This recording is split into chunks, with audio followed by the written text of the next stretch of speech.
తాకట్లో ఉన్న మీ బంగారాన్ని విడిపించి ఆ రోజు ఆన్లైన్ రేటుకి కొంటాం. Sharma gold company. ఒకప్పుడు అదొక పాడుబడిన ఎడారి.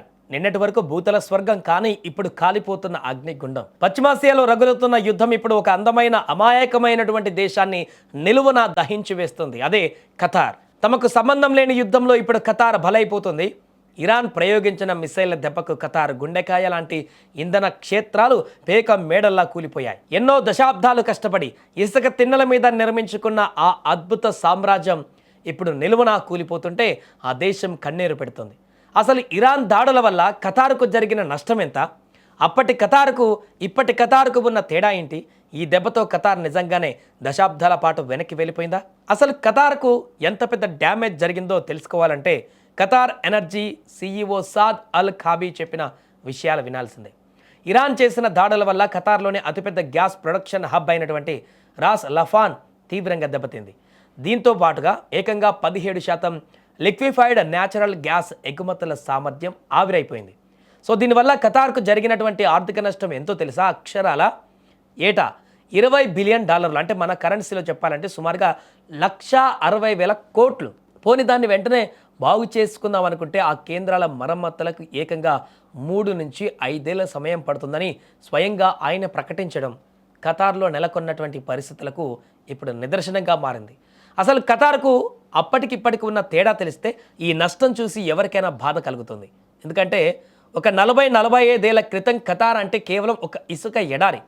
పూట గడవడానికి చేపలు పట్టుకునే స్థాయి నుంచి భూమి పొరల్లో ఉన్నటువంటి న్యాచురల్ గ్యాస్ను గుర్తించి ఆ వనరులతో దేశ రూపురేఖలని మార్చేసుకున్నారు. ట్రిలియన్ల కొద్దీ డాలర్లు ఖర్చు పెట్టి ఆ ఎడారిని ఒక అద్భుతమైనటువంటి గ్లోబల్ సిటీగా తీర్చిదిద్దారు. ప్రపంచంలోనే అత్యధిక తలసరి ఆదాయం ఉన్న ధనిక దేశాలలో ఒకటిగా ఎదిగింది ఖతార్. ఎంతో కష్టపడితే తప్ప ఫిఫా వరల్డ్ కప్ లాంటి మెగా ఈవెంట్ను ఒక ఎడారి దేశం హోస్ట్ చేయలేదు. అలాంటి ఇన్ఫ్రాస్ట్రక్చర్, ఆకాశ హర్మాలు, మౌలిక సదుపాయాలు నిర్మించుకోవడానికి వాళ్ళకు కొన్ని దశాబ్దాల సమయం పట్టింది.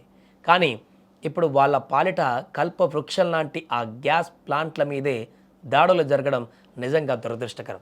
అయితే అన్నేళ్ల పాటు కష్టపడి నిర్మించుకున్న సామ్రాజ్యాన్ని ఇరాన్ ఒక్క రోజులో నాశనం చేసింది. అసలు ఇరాన్, అమెరికా, ఇజ్రాయెల్ మధ్య జరిగే వారికి ఖతార్కు ఎలాంటి సంబంధం లేదు. ఖతార్ చేసిన తప్పంతా ఒకటే, ఆ దేశాల సరిహద్దులలో ఉండడమే. ఇరాన్ దాడుల్లో ఖతార్కు ఊహించని ఆస్తి నష్టం వాటిల్లింది. ఈ దాడుల్లో ఖతార్ మళ్ళీ దశాబ్దాల వెనక్కి వెళ్ళినట్టే అయ్యింది. దశాబ్దాలు కష్టపడి కట్టుకున్న సామ్రాజ్యం ఒక రకంగా కనీసం 10 నుంచి 20 ఏళ్ల పాటు చీకట్లోకి వెళ్ళబోతుందని నిపుణులు ఆందోళన వ్యక్తం చేస్తున్నారు. ఏదేమైనా కూడా సంబంధం లేనటువంటి ఒక దేశం అద్భుతంగా ఎదిగి ప్రపంచ ఆర్థిక శక్తిలో భాగస్వామ్యమైనటువంటి ఒక దేశం ఈ యొక్క ఇరాన్, ఇజ్రాయెల్, అమెరికా యుద్ధంలో బలైపోయినటువంటి వాస్తవం ఇప్పుడు మనకు కనిపిస్తుంది. ఈ యుద్ధంలో అత్యంత దారుణంగా ఇబ్బంది పడుతున్నటువంటి దేశం కూడా ఖతార్ అని చెప్పవచ్చు. అసలు సంబంధం లేకుండా, ఆ దేశంకి యుద్ధానికి సంబంధం లేకుండా ఇరాన్ వేస్తున్నటువంటి దాడులతో ఖతార్ పూర్తి అల్లకల్లోలంగా మారడం, అక్కడ అనేక మంది ఉపాధి పొందుతున్నటువంటి వేలాది లక్షలాది మంది యొక్క జీవన ఉపాధి పైన కూడా ఇప్పుడు తీవ్ర దెబ్బ కొట్టడం అనేది అందరినీ కలిచివేస్తోంది.